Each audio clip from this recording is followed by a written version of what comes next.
So to begin, thank you and welcome everyone to this third instalment in the GSMA's webinar series using mobile big data analytics to combat challenges including COVID-19. My name is Rob Childs. I'm the Strategic Engagement Lead for the GSMA's AI for Impact initiative. I'll be hosting today's session for you. This edition will focus on technical delivery and adoption, and our aim for this session is to share with you the elements most relevant when seeking to develop and adopt new services enabled by mobile big data analytics. These sessions were conceived as a means to support and share knowledge with supply-side stakeholders. So by that we mean mobile network operators and also demand-side stakeholders. So for example, governments, policymakers and other customers. And primarily really to help those that are new to this area to develop a foundation level of understanding and understand how to establish provision or use of such services wherever you're located around the world. I'm delighted today to have two experts in the field joining us. The first is my colleague, Dr. Charlie Harrison, who's the technical lead for the AI for Impact initiative here at the GSMA.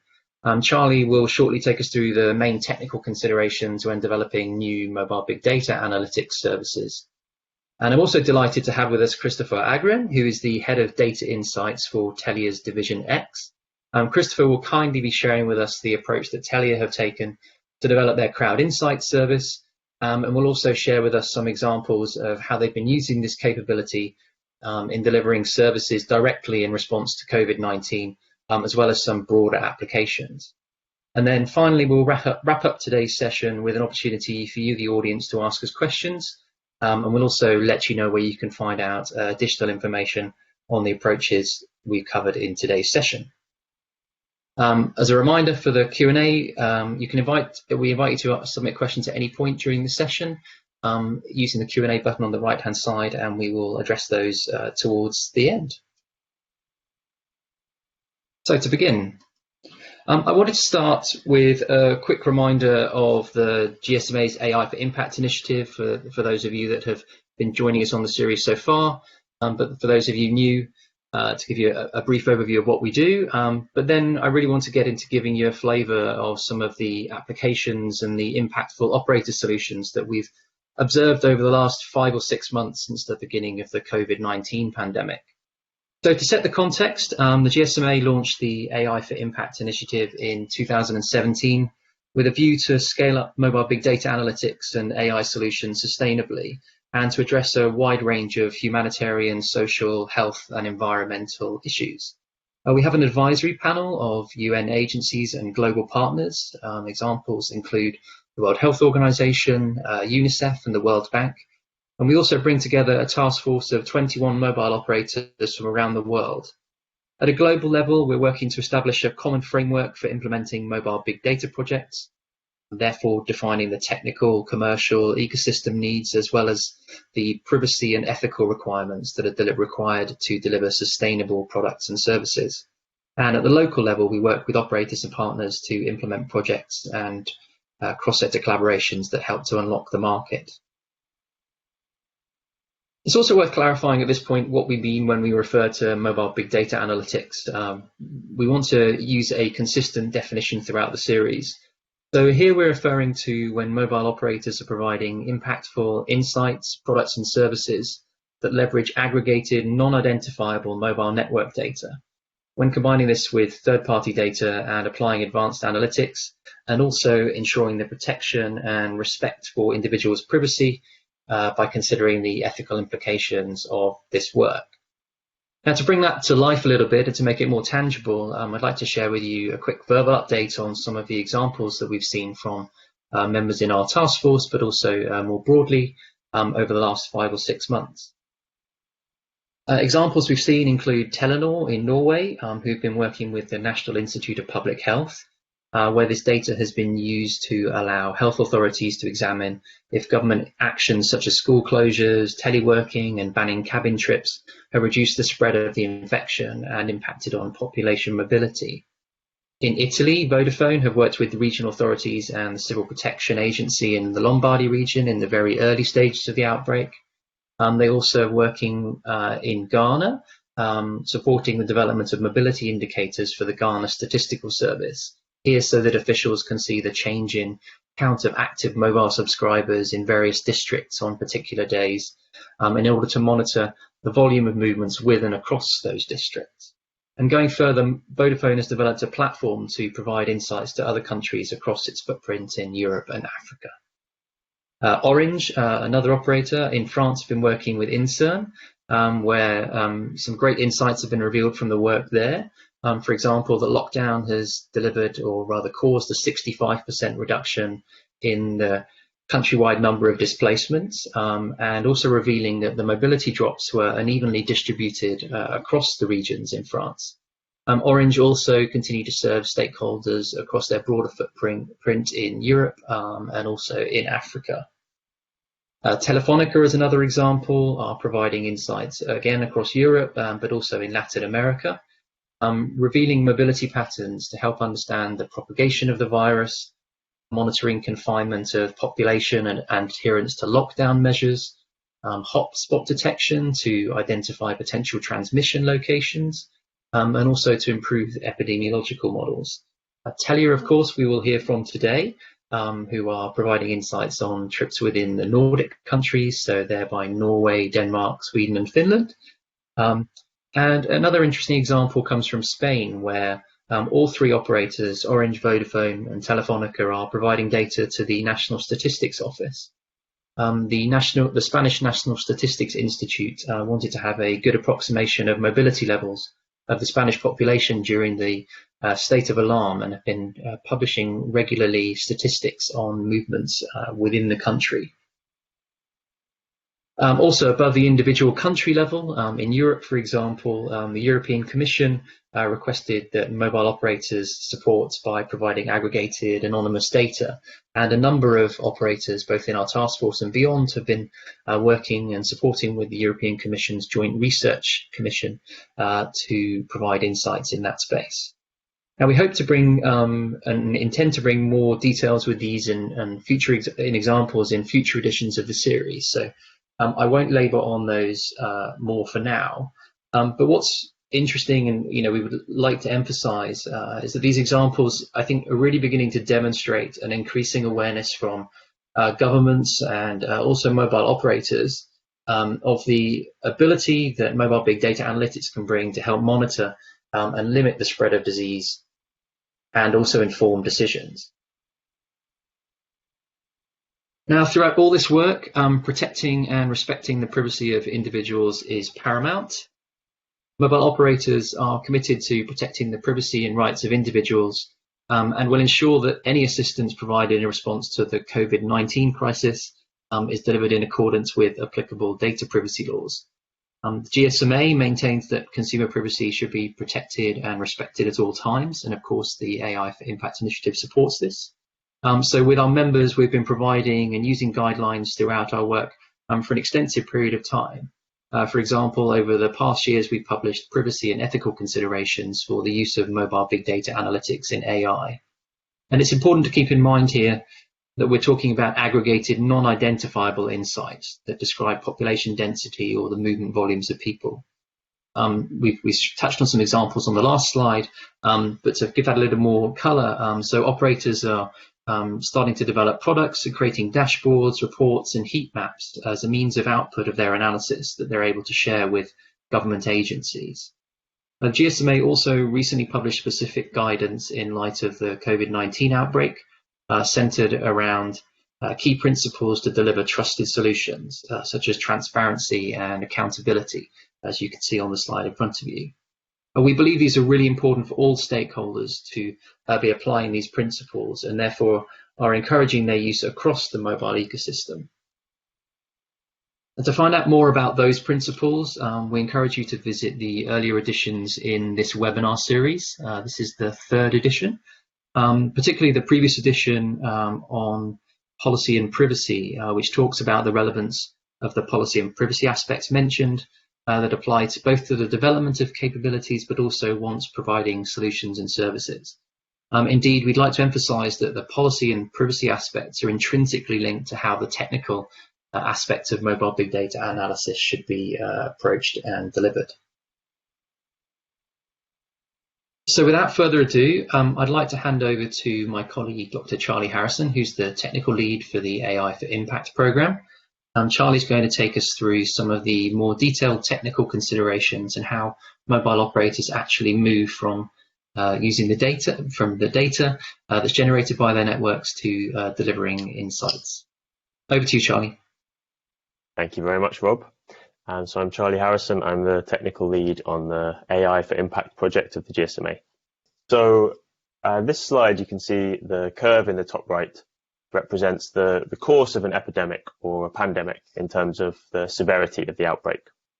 And we've labeled it here according to the phases defined by the WHO with respect to an influenza pandemic, but the same course applies really in this kind of disease. And the important thing to note here is that governments have to make critical decisions at every point along this curve. And in terms of decision making, we can split it into roughly 3 stages. And so in the early stage, when the number and the rate of new infections is increasing rapidly, the focus is on planning and preparation.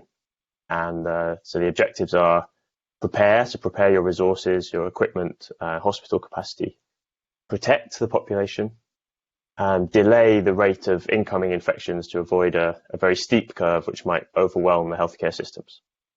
And the top level question is, how might the disease spread? So how quickly is it spreading? What is the average infection rate? What kind of patterns of infection are we likely to see in the population? How fast will it move? How many consecutive infections are we likely to have? And what can we learn about other countries' experiences too? And then moving forward towards the peak, the focus shifts onto what measures should be taken and when. And so in order to contain the infection, respond to and mitigate the impacts of the infection. Most of the world's population has seen some form of lockdown or movement restriction. And of course, I'm sure you remember there was a lot of controversy over the right moment to implement social distancing measures. Governments need to decide exactly when to start and what precise form those measures should take. So which businesses and services should be shut down and which ones should be kept running. Should this apply differently in different economic or geographic areas? Should curfews or other partial social distancing measures be used, and where and how? And then once the peak is passed, countries turn their attention to recovering from the inevitable major societal and economic shock.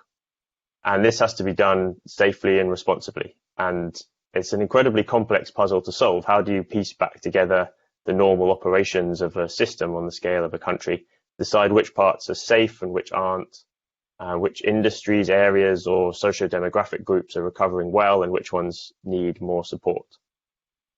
And then finally, throughout, there are questions around observing, monitoring, and assessing. So whichever measures have been implemented, are they working and how well are they working? Are some sectors of the population complying better than others? Does messaging need to be strengthened? Are our predictions correct? Are the resource allocations that we've made sufficient? Mobile data has a role to play in helping to address many, if not all, of these questions. And so I'm going to talk a bit about how this can be done. If we go on to the next slide, please.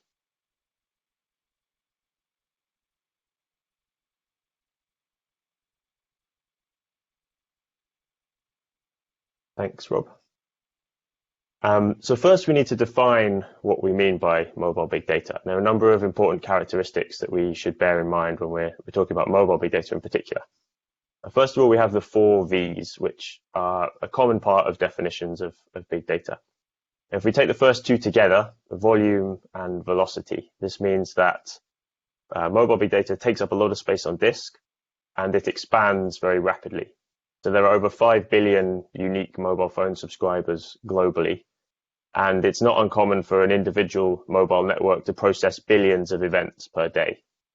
So this means that analysts working on this data need powerful computing infrastructure, and they need specialized software and techniques to process and analyze this data and extract meaning and value from it.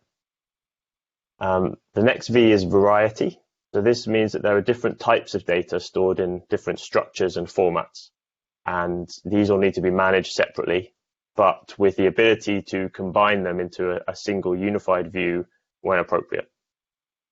And then the fourth V is veracity. So this is about how much we can take the data at face value.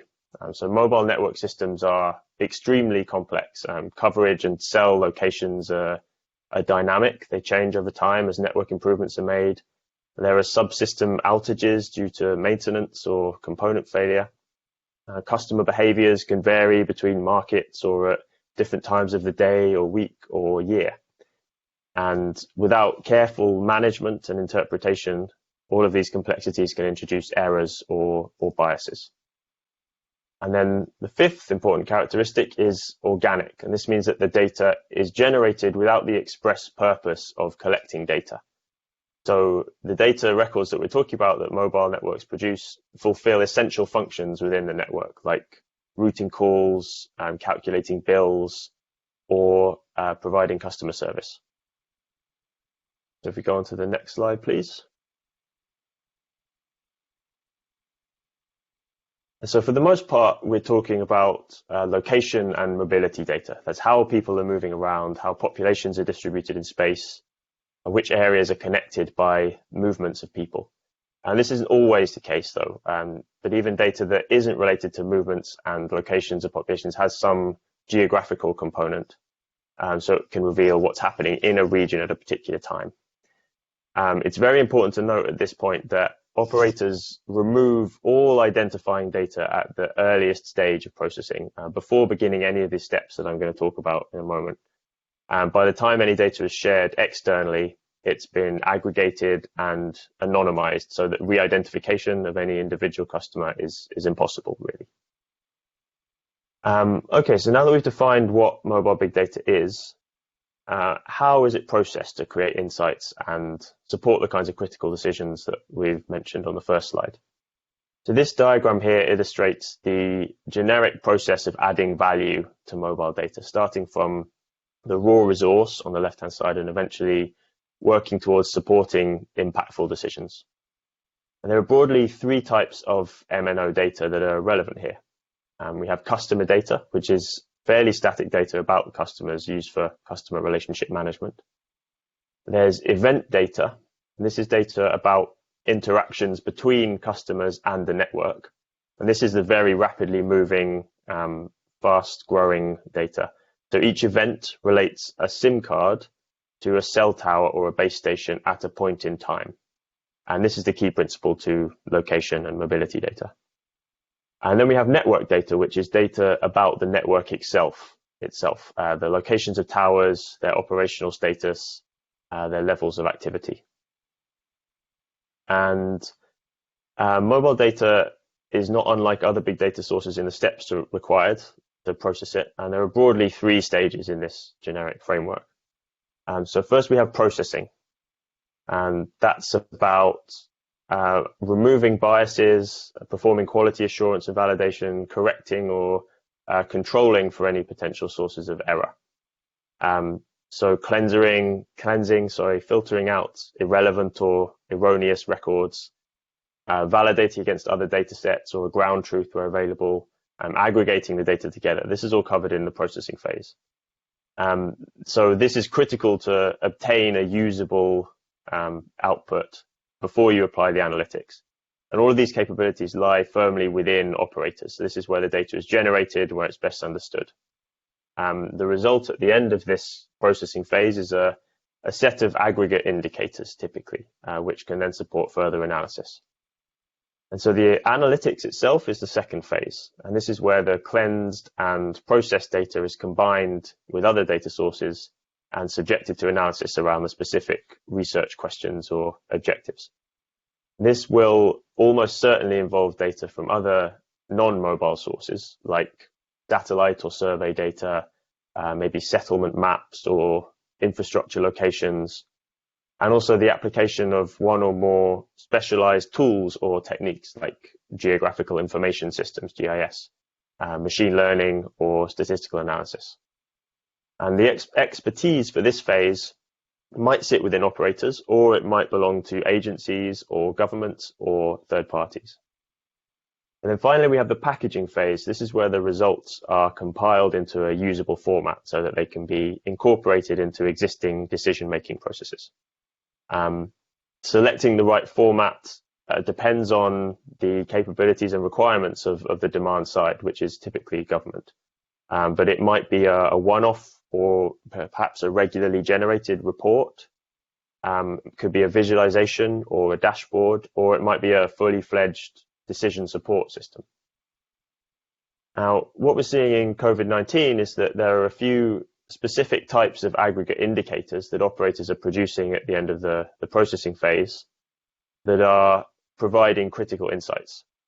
And thanks, moving on to the next slide. So there are 4 categories of aggregate location and mobility data broadly that we've seen applied to COVID-19. So again, note that these are intermediate steps and not the finished product, and they're always constructed with privacy in mind. So first on the left, we've got dynamic population aggregates or maps. So these represent the number of people present in a region at a specific time. So they're updated regularly, and that means that they can respond to real fluctuations in populations of areas. So for example, it's possible to determine the daytime population of an area as opposed to the nighttime population, which arises from commuting patterns, or to identify seasonal migration. And this is useful for resource planning, so where to put clinics or testing or treatment centers, perhaps eventually planning a vaccine rollout program when that comes around, and identifying gatherings or potential transmission hotspots. And this can help to facilitate decisions about recovery, how to ease restrictions. And then we have OD matrices. That stands for origin destination matrices. So these represent travel between pairs of locations or pairs of regions. And there are lots of ways to construct these. For example, should you count every visit to every region or just look at the customer's final location in a time period? And how do you define a visit? How do you treat customers whose locations haven't changed? These are all decisions that need to be made with care and knowledge of the systems again. And the different formulations have different strengths and weaknesses and different applications, but they're all useful in some way. They're generally used for modeling how an infection is likely to spread, or for monitoring movements between regions and understanding displacement over time. Then we have mobility measures. So these are measures of how much people in a specific area are moving around. Again, this can be calculated in a number of ways. For example, the average number of cells visited per person, or the percentage of non-work trips or trips beyond a certain distance, etc. We're seeing a lot of these in COVID, particularly, to roughly proxy the amount of contact between people in a region and monitor the level of obedience to movement restrictions. And then finally, we have network activity measures. So these are about the amount of traffic passing through specific parts of the network. And this can be broken down by call destination or particular service type in order to measure the demand for services. This provides a proxy for public concern if you can monitor the number of calls to specific helplines, for example. Or these, in combination with some of the other aggregates here, can be used to build measures of economic activity in some areas. And that can be an early warning of deprivation or poverty. And so if we go on to the next slide, I'll give an example of the kind of product that might be shared by an operator at the end of the packaging phase. So this is a dashboard that's been built for monitoring mobility in the Democratic Republic of Congo, where the AI for Impact team is currently working with Orange and Fluvision and a number of other partners. Fluvision is Orange's analytics division.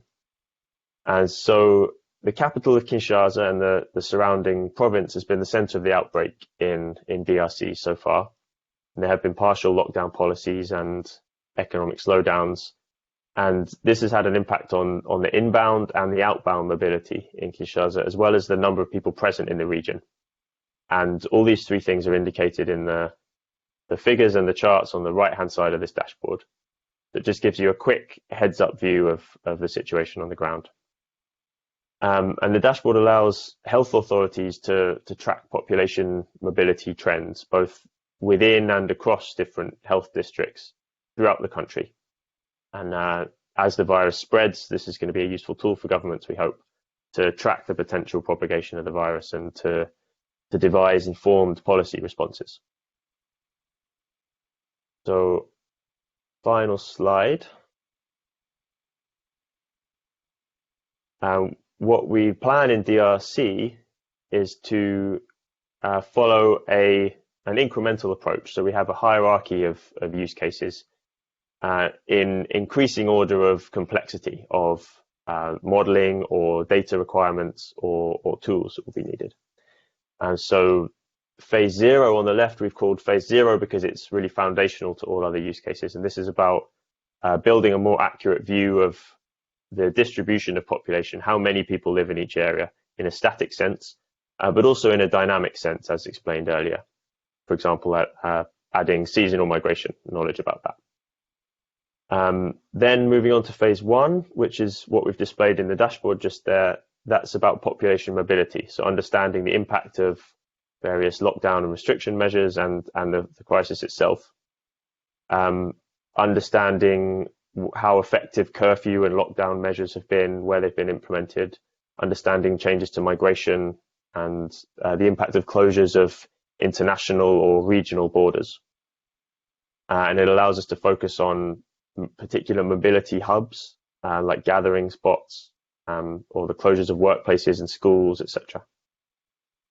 And then moving on from there, what we're working on now is the epidemiological modeling.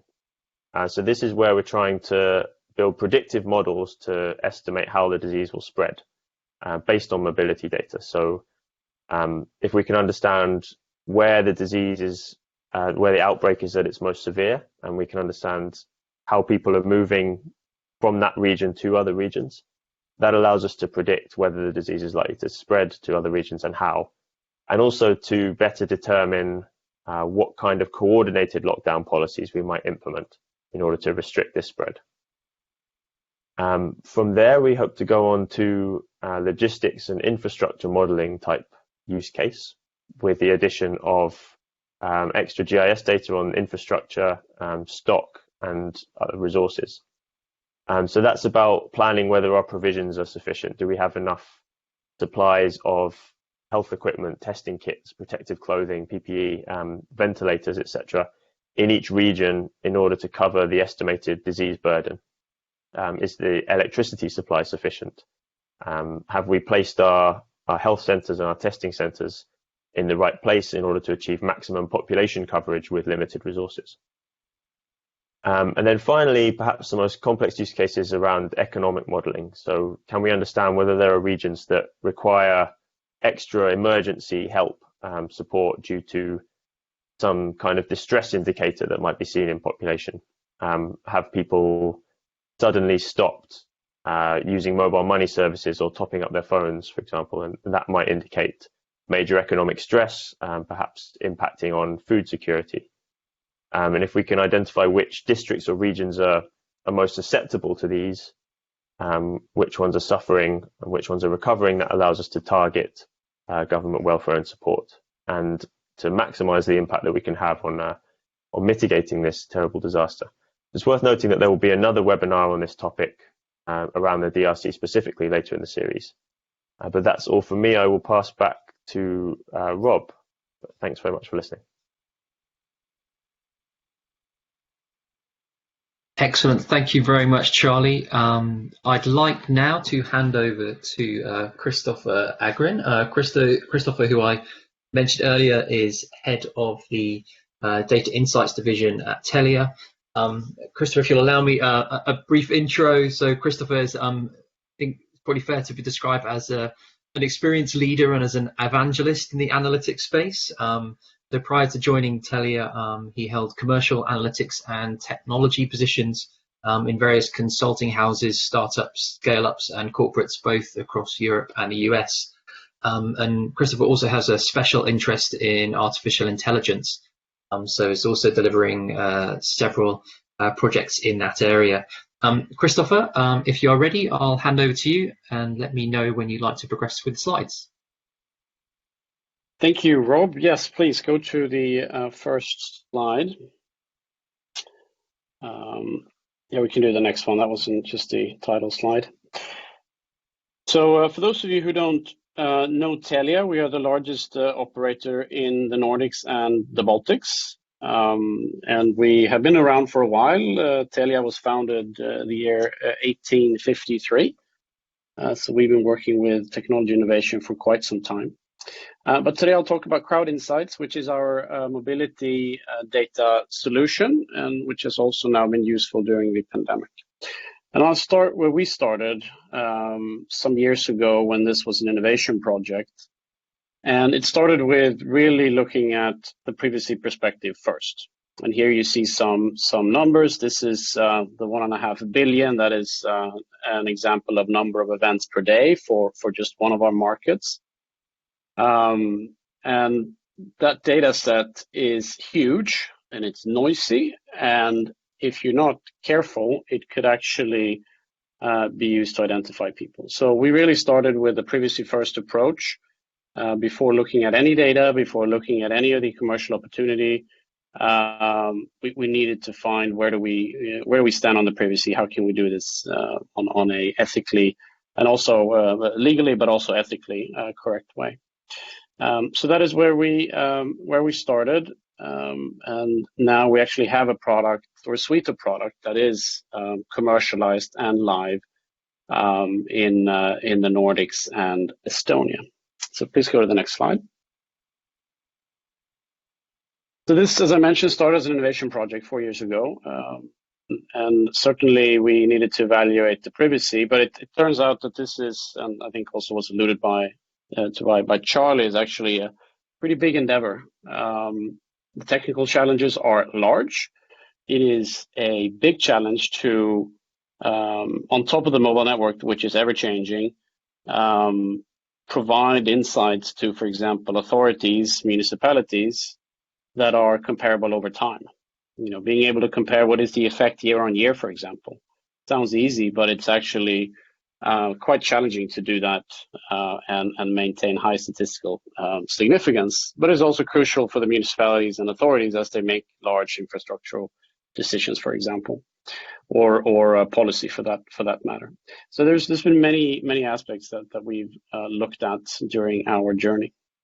So the last few years we have been focusing on standardization. We early on did a lot of projects, but now we are offering our products mainly as standardized subscriptions, like municipalities, as mentioned, transport operators or transport authorities to optimize and plan public transport, for example.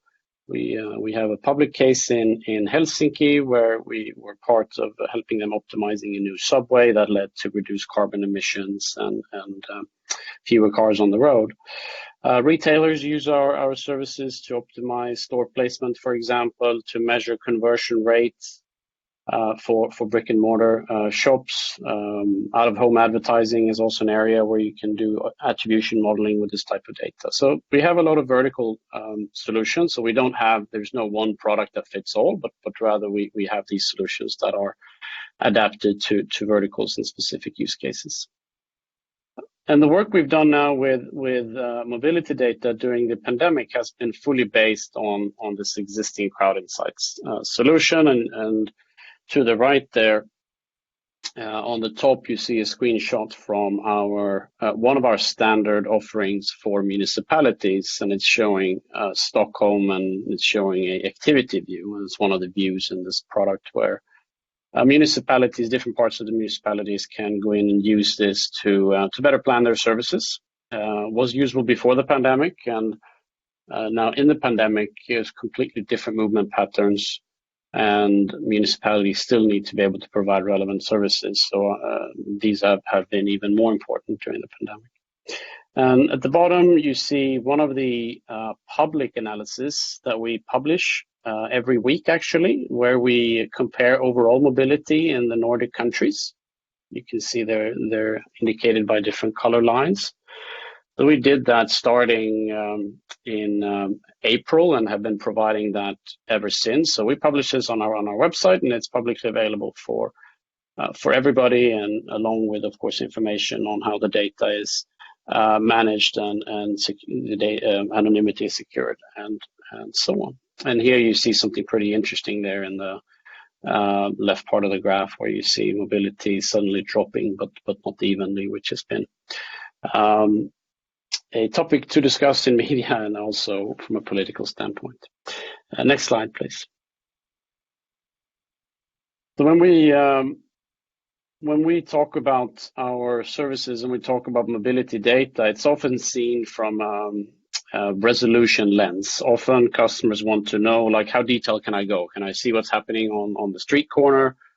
Or can I get really high quality, dense numbers from one municipality to another? And here is where it's not a one size fits all solution. Mobility network data, data as described very well by Charlie, can only be used to a certain level. So it works when you do country, region, city insights. To a certain extent, you can go deeper in a city if it's densely, if you have a dense network. But if you want to go deeper and look at anonymous flows on the street, for example, or within a building, you need to complement it, and that's what we do. So we complement with other types of technologies like Wi-Fi data, or in some instances, cameras. So to be fully relevant in all these use cases, it is sometimes necessary to actually combine also different types of data sets, and I think that's also key in complementing what Charlie talked about, the V's in big data. It's sometimes not only enough to have a lot of the same type of data, you actually need to have different types of data. Next slide, please. I want to show you in a bit more detail what it actually looks like for municipalities. So this is again a view from Stockholm, and apologies, it is in Swedish. Resor, that is trips. So it's showing trips to and from Stockholm.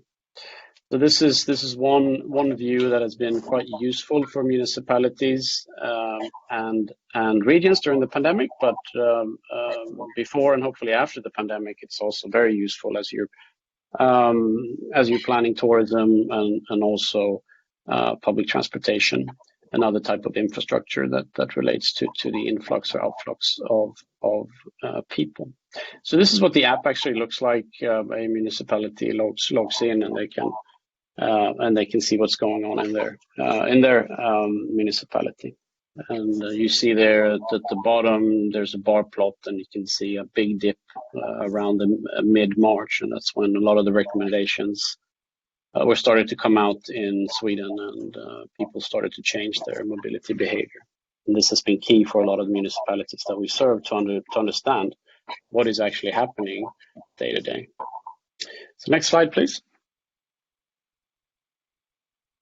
So here's a short summary of what Crowd Insight has been during COVID-19. There's been a lot of interest from government and public health authorities in pretty much all our markets.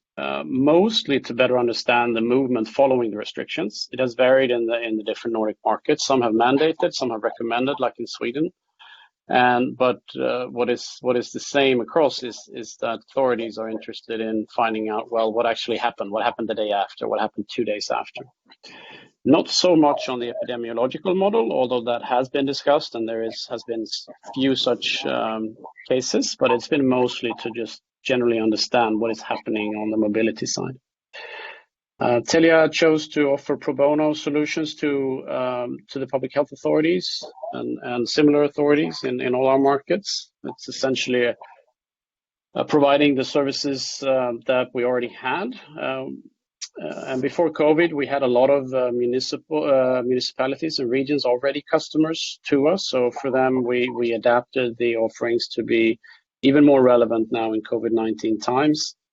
And for municipalities and regions in our markets, we offer a trial version. So we set up a standardized version that is very easy to sign up, so they can very quickly get started with this and start getting value out of it. We've also had a lot of interest from media to get these mobility statistics. So TV news, newspapers, online, and print. we made a decision very early on that we would be cooperating, we would be fully transparent on this, and not only provide data to media, but also actually go out and publish it. So we have published this weekly and also continue every week now. It often sparks a lot of interest from media, which has been really, really good to get the news out that this data exists, it's safe, and it has a lot of use. So it has led to a lot of attention, and I think also increased awareness of the population in the Nordics because of this type of data, because they've actually seen it on their nightly news. Next slide, please. And again, this is what one of them looks like. This is the overall comparison for the Nordics. This has been particularly interesting because, as you can see there, around week 11, there's a big dip. That is mid-March, and Norway, Denmark, and Finland dipped to around negative 30% mobility change, whereas Sweden went down to only 20. It makes sense because Sweden did not have a lot of mandatory or mandated mobility restrictions, but a lot of voluntary recommendations. So you saw a larger dip in the other countries. But what is also interesting to see as time went on, and last data point there is a couple of weeks ago, actually Sweden did not rebound as quickly as the other countries opened up, and you see the other markets here in the Nordic actually went past Sweden around week 21. So this has been also, this is something that is being followed also by the authorities to sort of evaluate how have their different policies impacted. Next slide, please. Final slide. And this is what it looks like for Sweden. So if you go to Telia.se, the local Swedish website, then you can see this report that we publish each week, and where we compare mobility in Sweden. That's the black line at the top there that is comparable. That's the same as the green line in the previous slide. But we also compare to 2019. It is important, of course, to be able to provide statistics that compare to something that is relevant. So we feel that it's often most relevant to compare to the same week last year. And as you can see, Sweden is still, it's about 11 percentage points difference between now 2020 and the same time 2019.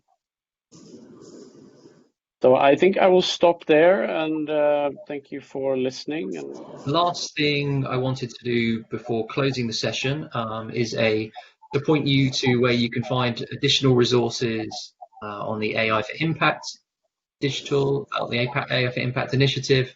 We have our digital toolkit, which is available online.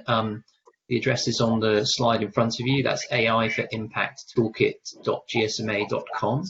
And also, don't forget to seek out and access the earlier webinar in this series on policy and privacy, but also the overview to mobile big data analytics.